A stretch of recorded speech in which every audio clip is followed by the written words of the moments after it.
दोस्तों, ये एक किसान की कहानी है जिसके खेत काफी वसी रकबे पर फैले हुए थे, जिसमें उसने फसल उगाई हुई थी। उसकी फसल जरा बड़ी हुई तो उस फसल के दरमियान एक चिड़िया ने अपना घोंसला बना लिया। कुछ वक्त गुजरने के बाद चिड़िया ने उस घोंसले में अंडे दे दिए। जल्द ही उन अंडों से चिड़िया के बच्चे निकल आए। चिड़िया उनके लिए दाना दुनका चुगती और उनकी देखभाल करती। चिड़िया के बच्चे आहिस्ता आहिस्ता बड़े होने लगे।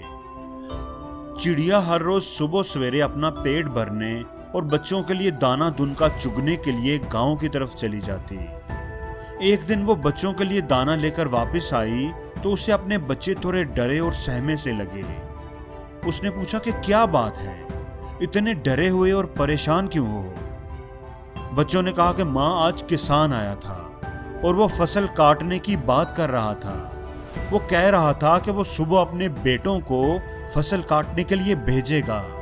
हम डर गए कि इस तरह तो हमारा घर भी तबाह हो जाएगा। हमें फसल काटने से पहले ही कहीं चले जाना चाहिए, लेकिन अभी तो हम उड़ने के काबिल भी नहीं, तो हमारा क्या बनेगा? इसीलिए तो हम डरे हुए हैं। सारी बात सुनने के बाद चिड़िया ने कहा, बच्चों, फिक्र ना करो, डरने की कोई बात नहीं। कल कोई भी फसल काटने के लिए नहीं आएगा। अगले दिन बिल्कुल वैसे ही हुआ जैसा चिड़िया ने कहा था। कोई भी फसल काटने के लिए नहीं आया था। फिर कितने ही दिन ऐसे ही गुजर गए, कोई भी फसल काटने नहीं आया। चिड़िया और बच्चे बहुत खुश थे। एक दिन फिर जब चिड़िया दाना दुनका चुग कर वापस आई तो बच्चों की शक्लें देखकर परेशान हो गई। बच्चे फिर डरे और सहमे हुए थे। उन्होंने बताया कि आज फिर किसान आया था और वो दोबारा फसल काटने की बात कर रहा था, इसलिए हम परेशान हैं। वो कह रहा था कि कल वो कुछ मजदूरों को फसल काटने के लिए भेजेगा। सारी बात सुनने के बाद चिड़िया ने कहा, बच्चों, तुम बिल्कुल फिक्र ना करो, कोई भी फसल काटने नहीं आएगा। अगले दिन फिर बिल्कुल वैसा ही हुआ जैसा चिड़िया ने कहा था। कोई भी फसल काटने के लिए नहीं आया। कई दिन ऐसे ही गुजर गए। बच्चे अब कुछ बड़े हो गए थे। एक दिन फिर जब चिड़िया दाना दुनका चुग कर वापस आई तो बच्चों ने बताया कि आज किसान आया था और वो फसल काटने की बात कर रहा था, लेकिन हमें पता है कि कोई भी फसल काटने नहीं आएगा। बच्चे कुछ मुतमिन दिखाई दे रहे थे। चिड़िया ने बच्चों से कहा कि वो उसे सारी बात बताएं। बच्चों ने कहा कि किसान कह रहा था कि दूसरों पर भरोसा करके वो बहुत सारा वक्त जाया कर चुका है। अब कल वो फसल काटने के लिए खुद आएगा, किसी और पर भरोसा नहीं करेगा, अपनी निगरानी में सारा काम करवाएगा। ये सुनकर चिड़िया परेशान हो गई। बच्चों, अब हमें ये घर छोड़कर फौरन जाना होगा। हम अपना घोंसला कहीं और बनाएंगे, क्योंकि किसान कल जरूर फसल काटने के लिए आएगा। बच्चे बड़े हैरान हुए। मां, लेकिन पहले भी तो वो कई बार ऐसा कह चुका है, लेकिन कोई भी फसल काटने नहीं आता था। अब आपको इतना यकीन क्यों है कि कल वो जरूर आएगा? चिड़िया ने कहा, बच्चों, मेरी बात गौर से सुनो।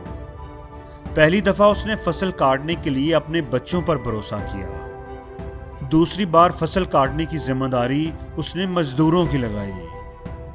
और जब आप अपने काम की जिम्मेदारी दूसरों पर डालते हैं, आपका काम कभी नहीं होता। और अब की बार किसान ने तय किया है कि वो फसल काटने खुद आएगा, अपना काम खुद अपनी निगरानी में करेगा। इसलिए मुझे यकीन है कि कल वो जरूर आएगा और अपनी फसल काटना शुरू कर देगा। बच्चे अब कुछ उड़ने के काबिल हो चुके थे, इसलिए वो सब वहां से उड़ गए और कहीं दूसरी जगह पर जाकर अपना घर बना लिया। अगले दिन किसान फसल काटने के लिए आया, लेकिन चिड़िया और उसके बच्चे वो जगह छोड़ चुके थे। दोस्तों, जिंदगी में भी ऐसे ही होता है। वो लोग जो अपना काम खुद नहीं करते, अपना काम हमेशा दूसरों के जिम्मा लगाते हैं, अपने काम के लिए दूसरों पर डिपेंड करते हैं, उनका काम कभी भी मुकम्मल नहीं होता। अपने हिस्से का काम दूसरों के सर डालना सुस्ती और काहली की निशानी होती है। कहने का मकसद ये हरगिज नहीं है कि हमें दूसरों से मदद नहीं लेनी चाहिए। दूसरों से मदद जरूर लें, लेकिन अपनी मदद आप करना दूसरों से मदद लेने से कहीं बेहतर होता है। और हमेशा याद रखना कि दूसरे भी उनकी मदद करते हैं जो अपनी मदद आप करते हैं। इसलिए पहले अपनी मदद आप करें, फिर दूसरों की तरफ देखें। अगर जिंदगी में आपके कुछ ख्वाब हैं तो उन ख्वाबों को अचीव करने के लिए, पूरा करने के लिए दूसरों पर डिपेंड ना करें, बल्कि खुद आगे बढ़कर उन्हें अचीव करने की कोशिश करें। और इस बात का यकीन रखें कि अगर आप कदम बढ़ाएंगे तो लोग आपके साथ खुद ही जुड़ना शुरू हो जाएंगे। और जिंदगी में हर रोज कुछ नया सीखो, नया सोचो, नया करो, लर्न करो।